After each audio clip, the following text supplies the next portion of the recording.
金乌是顶上27只妖兽之一。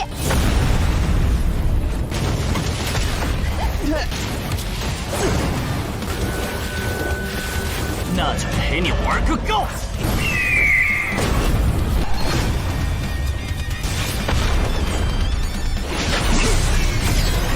尝到甜头了。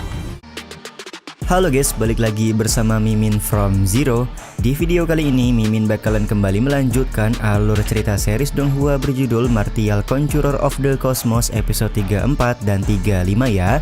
Seperti biasa, sebelum masuk ke recap ceritanya, buat kalian yang menonton video ini tapi belum subscribe, tolong di subscribe dulu ya guys. Dan jangan lupa nyalain lonceng biar nggak ketinggalan update terbaru dari channel From Zero.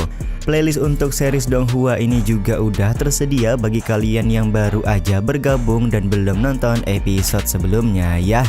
Ya udah deh, nggak usah berlama-lama lagi, langsung saja kita ke recap ceritanya guys.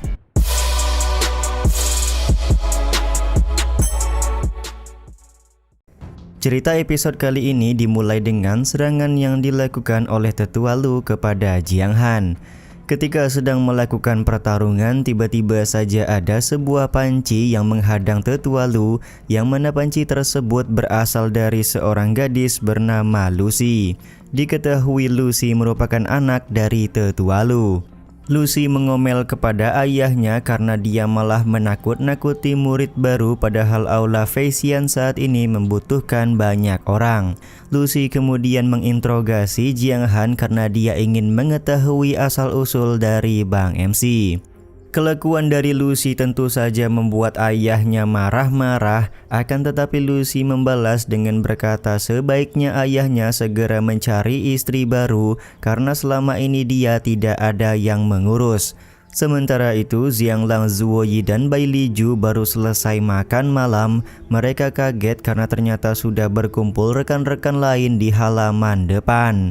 Tian Yu kemudian memberitahu Bai Liju bahwa Tetua Lu melakukan serangan kepada Jiang Han pada saat mereka sedang makan malam. Di saat yang sama, Tetua Lu kembali memberikan peringatan kepada Jiang Han sebelum pergi meninggalkan lokasi. Setelah Tetua Lu pergi, Lucy meminta Jiang Han untuk tidak mendengarkan perkataan ayahnya. Meskipun perkataan tersebut menyakitkan, tapi sebenarnya Tetua Lu merupakan orang yang baik. Sementara itu, Bai Liju memperkenalkan Jiang Han, Xianglang, dan Zuoyi kepada Lucy dan seorang anak kecil bernama Leng Yu. Meskipun usia Leng Yu masih 12 tahun, tapi dia pada saat ini sudah mencapai ranah reinkarnasi tahap kedua. Terlihat Leng Yu enggan memberikan sapaan kepada Jiang Han dan rekan-rekannya. Dari sini kita diberitahukan kalau ternyata aula Feisian hanya memiliki 3 orang murid saja. Dengan kedatangan Jiang Han, Xianglang, dan juga Zuoyi, maka secara total mereka mempunyai 6 orang murid. Xianglang pun tampak kecewa karena dia pernah mendengar kabar kalau aula Feisian dulunya punya 10.000 murid. Bai Liju pun tampak tersenyum karena 10.000 murid yang dibicarakan oleh Xianglang hanyalah cerita masa lalu. Dengan kedatangan Jiang Han dan rekan-rekannya, maka secara total orang yang tinggal di aula Feisian menjadi 13 orang. Jadi untuk kegiatan seperti mencuci, memasak, dan mengambil air akan diberikan beberapa jadwal secara bergiliran. Ketika Bai Liju membuka buku jadwal, dia meminta Lucy untuk membersihkan kandang ayam besok pagi. Sementara itu, Xianglang, Zuoyi akan bertugas mencari kayu bakar, serta Jiang Han dan Tian Yu akan mengambil air di tepi sungai. Singkat cerita, keesokan harinya Jiang Han dan Tian Yu pergi ke sebuah sungai untuk mengambil air. Di sela-sela mengambil air, Tian Yu merasa aneh kenapa aula Feisian yang dulunya punya 10.000 murid pada saat ini hanya mempunyai 6 murid saja. Di saat yang sama, Jiang Han merasa khawatir kalau keberadaannya di aula Feisian akan membuat aula Feisian berada dalam bahaya karena Bang MC mempunyai tungku binatang langit. Tian Yu kemudian membuat asumsi kalau Tetua Lu yang marah-marah pasti disebabkan karena dia tahu kalau tungku binatang langit berada di tangan Jiang Han. Tiba-tiba saja ada pria bertopeng yang melakukan serangan kepada Jiang Han, tapi dengan sangat mudah Jiang Han berhasil membunuh pria topeng tersebut yang diketahui berasal dari Gunung Dewa Kematian. Jiang Han dan Tian Yu segera menuju ke tempat Jiang Lang dan Zuo Yi karena Bang MC mendengar adanya sebuah ledakan besar. Ternyata mereka berdua sedang mendapatkan serangan dari burung Phoenix Jinwu level 5. Beruntung Jiang Han datang di waktu yang tepat untuk memberikan pertolongan kepada mereka berdua. Tian Yu pun segera meminta Jiang Han untuk mengambil darah burung Phoenix Jinwu karena burung ini tercatat di dalam hewan tungku binatang langit. Namun ternyata burung Phoenix Jinwu berhasil lepas kembali dan berkeliling guna melakukan serangan lanjutan kepada Jiang Han dan rekan-rekannya. Pertarungan pun terus berlanjut yang mana Jiang Han menggunakan kombinasi serangan kekuatan magis untuk melumpuhkan burung Phoenix Jinwu. Setelah berhasil dikalahkan, Tian Yu segera menyempurnakan darah burung Phoenix Jinwu untuk diberikan kepada Jiang Han sebagai kekuatan magis.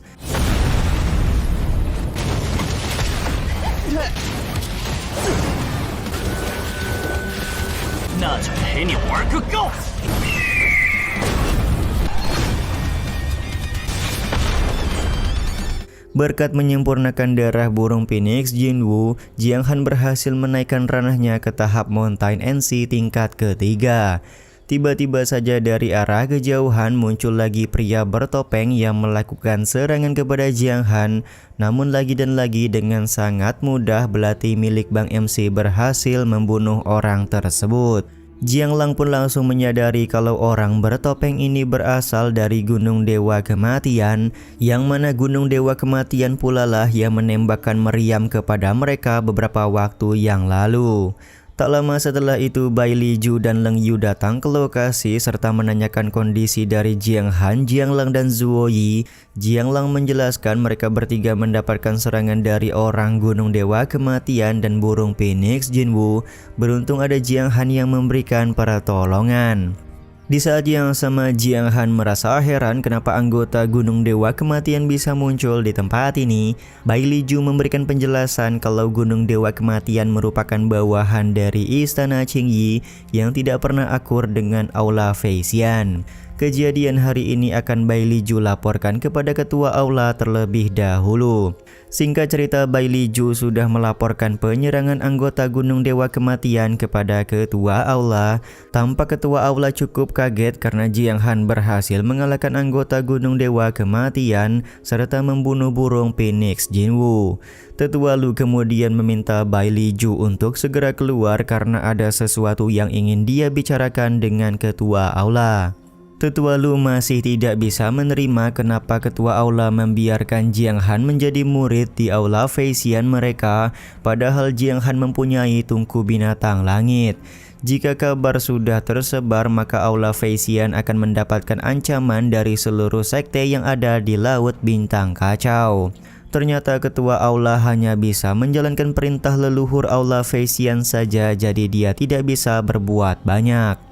Singkat cerita, Jiang Han sedang berlatih di sebuah tempat untuk terus meningkatkan kultivasi dan teknik-teknik serangan yang dia miliki.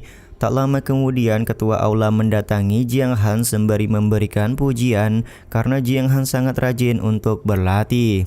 Kedatangan ketua aula menemui Jiang Han karena dia ingin Bang MC ikut ke sebuah tempat. Ketua aula membawa Jiang Han ke sebuah danau yang dimana ada seseorang di dalam pendopo yang menginginkan Jiang Han menjadi muridnya.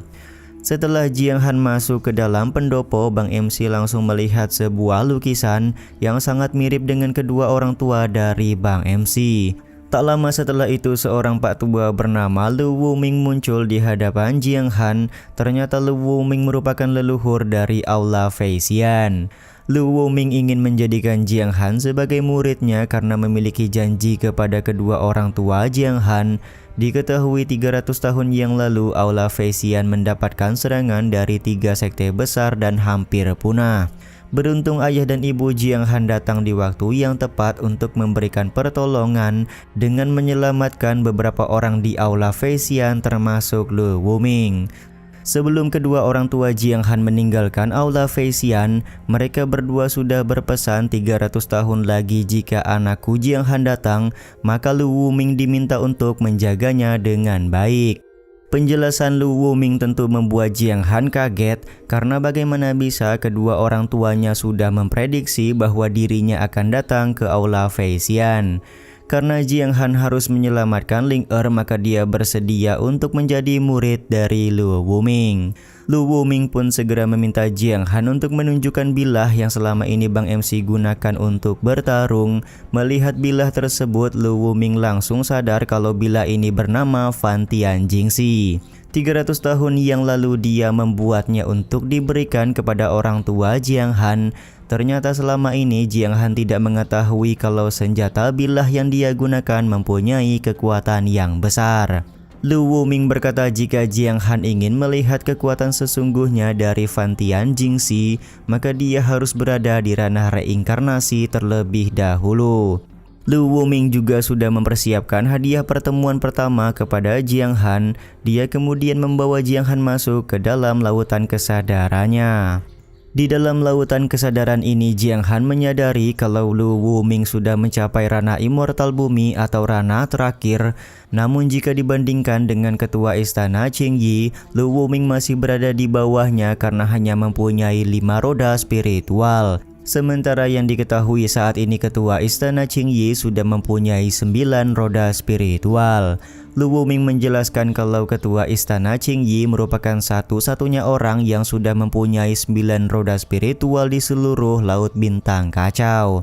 Lu Wuming juga mengizinkan Jiang Han untuk menyerap kekuatan spiritualnya untuk menaikkan ranah secara cepat. Pada awalnya Jiang Han ragu karena dia takut Lu Wuming kenapa-napa kalau diserap kekuatan spiritualnya. Namun Lu Wuming hanya tertawa karena dia sadar kalau tubuh Jiang Han tidak akan mampu menyerap kekuatan spiritual dalam jumlah banyak. Benar saja, setelah melakukan penyerapan kekuatan spiritual, Jiang Han berhasil menaikkan ranah ke tahap puncak Mountain NC. Tubuh dari Jiang Han sudah mencapai batas untuk menerima kekuatan spiritual dari Lu Wuming. Lu Wuming juga tidak ragu untuk memberikan roda spiritual yang diubah menjadi pil kekacauan kepada Jiang Han.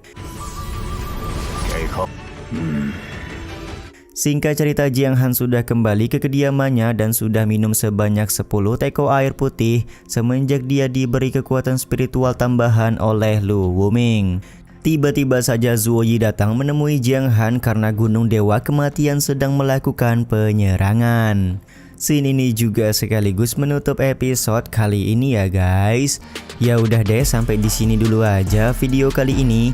Mohon maaf jika masih banyak kekurangan dan kesalahan dalam penyampaian kata-kata ya.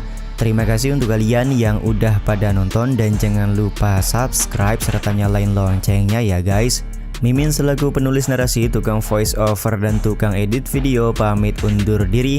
Salam hangat, see you in the next video. Bye bye guys, see you next week.